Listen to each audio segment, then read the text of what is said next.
Hello, this is Matt on the Moon Lambo channel, and Ripple has been granted a new patent for executing smart contracts.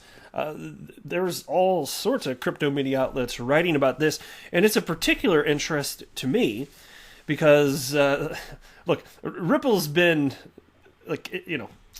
well aware, I don't even know how I want to word this, well aware of the potential of smart contracts since olden times, with olden times being like 2013 or so, because there was a time when Ripple wasn't sure which route they wanted to go. They were considering making a smart contracts blockchain, or pursuing that route just in general anyway, maybe a better way to say it, before Ethereum even existed. And in fact, Vitalik Buterin, one of the creators of Ethereum, he got all of the original ideas from his time in working with people at Ripple early on.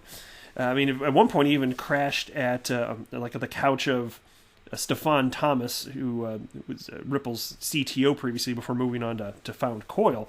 And this is back in the day. And so this is clearly where all of this came from. And so it's an interesting question for a couple of reasons. First of all, so Ripple, are they now getting back into this in some sort of different degree that hasn't really been as much in the news of late? Obviously, there's been all sorts of talk about Codius in the past, but that project had been put by the wayside some time ago.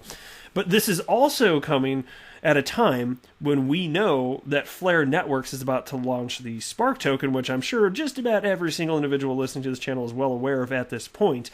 And if you're not, beware that this is great. You have an opportunity to get free Spark tokens because there's a utility fork of the XRP ledger. Go ahead and look into it. I'm not going to explain any further in this video, but it's worth looking into. I plan on claiming my token, certainly.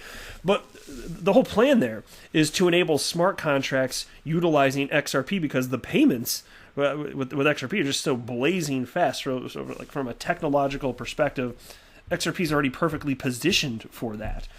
And so anyway, before I go any further, if you would please delicately tap the like button, I would definitely appreciate the support.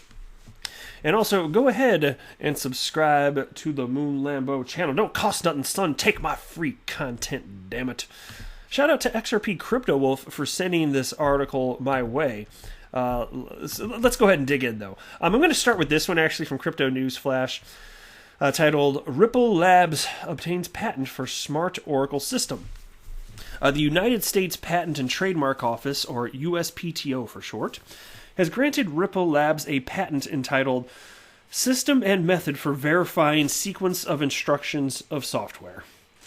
Filed by Ripple's subsidiary in Luxembourg, the patent was pending since 2018 in the document published by the USPTO.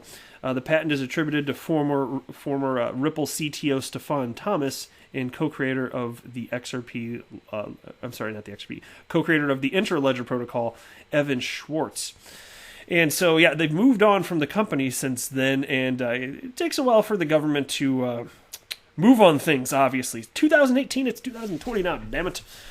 Anyway, the document presented by the Ripple subsidiary describes a software execution system that comprises smart contracts. Specifically, the patent consists of a smart oracle system that sends reliable and secure information to smart contracts. And here's a quote from it.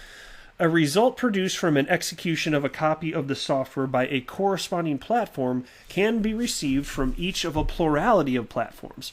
A number of results of execution of the software can be determined. The extent to which the results match can be compared to a threshold.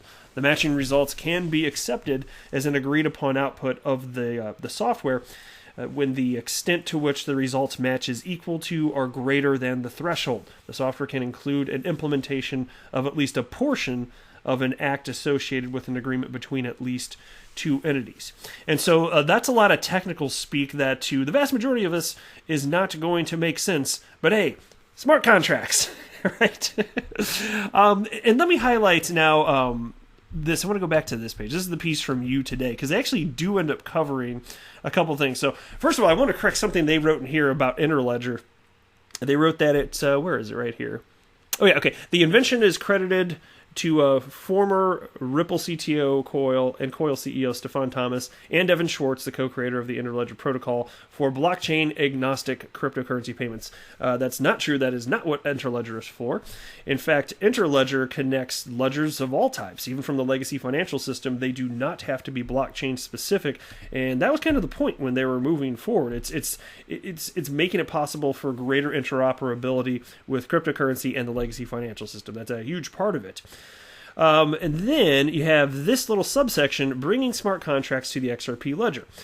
As of now, Ethereum remains the main blockchain for creating and processing smart contracts. While still at Ripple, Thomas was working on his own Ethereum killer, that's a quote, Ethereum killer, called Codius, even before the Ethereum mainnet went live. It would be able to add smart contracts to XRP and other cryptocurrencies, ensuring interoperability. However, the project got scrapped by Ripple due to multiple challenges before Thomas decided to give a fresh start with the launch of his own company, Coil. And that's close enough to the truth. I think it's reasonably accurate. Of course, now the reason they scrapped it is because there wasn't sufficient infrastructure in place. They thought that it was like a cart before the horse type of thing. You didn't even have proper payments or anything like that, or interoperability, and so creating that platform first wasn't going to do as much. And of course, Ethereum didn't stop the Vitalik Buterin from launching his own smart contracts cryptocurrency, but still, that was kind of the rationale in a nutshell for what they're talking about. But then still, you have this, which is super interesting to me, which is this is all happening at a time where Flare is definitely a thing. And think about this too. And it makes me wonder, is something actually going to happen with that patent, or is it more like it was just out and they got the patent and is nothing going to come of it, with Ripple? Specifically because you even had the likes of Ripple CEO Brad Garlinghouse touting the benefits, actually, of Flare Network's Spark token, talking about how it brings together the best of, and I'm kind of paraphrasing here, of what Ethereum has to offer with smart contracts. And what was the other one? I think it was called Avalanche. I wasn't aware of it before I read that from Brad Garlinghouse. I think it was Avalanche, having to do with decentralized finance, and then XRP's very blazing fast payments, right? Because, it's fast. In fact, after moving XRP around and it's settling in like a few seconds, I feel like I'm spoiled to the point where, like, if I ever had to move another cryptocurrency, which I'm sure I'm going to have to at some point because I own a bunch of others, I'll go to like check and make sure it went through, and then be frustrated that I won't be able to know right away because it's completely spoiled with XRP. 3 to 5 seconds, hit refresh, okay, we're good, it went through. If it doesn't happen in that time period, something disastrously went wrong, right? Which is not going to happen. There's been over 50 million ledgers closed without incident. So unless you sent your XRP to an exchange and forgot to apply a destination tag, you're gonna be okay. And even then, there's remedies for that, as long as the cryptocurrency exchange is willing to ultimately work with you here. But this piece here, and I don't really want to run through a whole lot of this, but they're just speaking ultimately about how they're positioning their platform. And if this indeed is going to be the way in which XRP is ultimately has enabled smart contract capabilities, super duper. But it is interesting also that the creators, although starting with XRP specifically, have cited that other cryptocurrencies could end up using the platform too. And you can see in the headline here, they're talking about Bitcoin and Litecoin. Technically true. I'm not convinced it's going to happen, though, and I'll tell you why. As far as like who's in charge ultimately of making these decisions, it's the holders of the Spark token. You get to vote if you hold. That's my understanding anyway. I don't think I'm misspeaking on that. And so with that being the case, who's going to hold Spark tokens in the beginning anyway? Who? XRP holders, exclusively XRP holders. And so even if Spark is ultimately traded on exchange, which I certainly suspect that it will, I think although it's worth $0 today because it hasn't been distributed and is not traded, I think that's going to change. That would be my for fun guess. I'll speculate on that a bit. But, unless there's a huge amount of holders of the coin in the future that are in other communities, I don't know how you could vote and have anything passed to where the Flare network, especially if it's going well for XRP and XRP's super duper fast, why would you want to use something else anyway? I don't know why they'd vote in favor of adding other cryptocurrencies anyway. So maybe, I'm not ruling it out, like it certainly could happen. I'm just skeptical of that happening. Now, of course, if we start to see ownership really go in all sorts of different directions, which to some degree are going to once Spark is ultimately traded on exchange. But maybe that's the only thing that would make me suspect that it'll go that route here. I want to wrap up with this for fun. This is a piece from Fox Business, because this is the Moon Lambo channel, right? Well, this piece is titled from just the other day. Volkswagen may offer Lamborghini IPO. That'd be initial public offering, report says. Well, how about that? Lamborghini could soon be racing Ferrari on Wall Street. Oh, they're so clever. Look at how they worded that. Volkswagen Group is considering spinning off the high-performance brand into a standalone public company, according to Reuters. Fiat Chrysler took a similar path with Ferrari in 2015 and offered part of the automaker through an IPO priced at $52 a share, which has more than tripled in value since. Lamborghini is technically owned by Audi, which is controlled by the VW Group.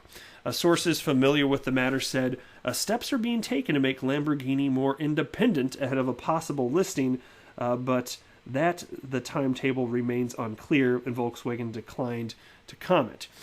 And then they wrap up by stating, the news comes 2 weeks after Car Magazine reported that Volkswagen was in discussions with Croatian automaker Rimac, don't know what that is, about selling the Bugatti brand to it in exchange for a 49% stake in the growing electric supercar and drivetrain technology outfit. So the big question is, will Lamborghini beat Ripple to launch in their IPO? That's the big question at this point. I don't know.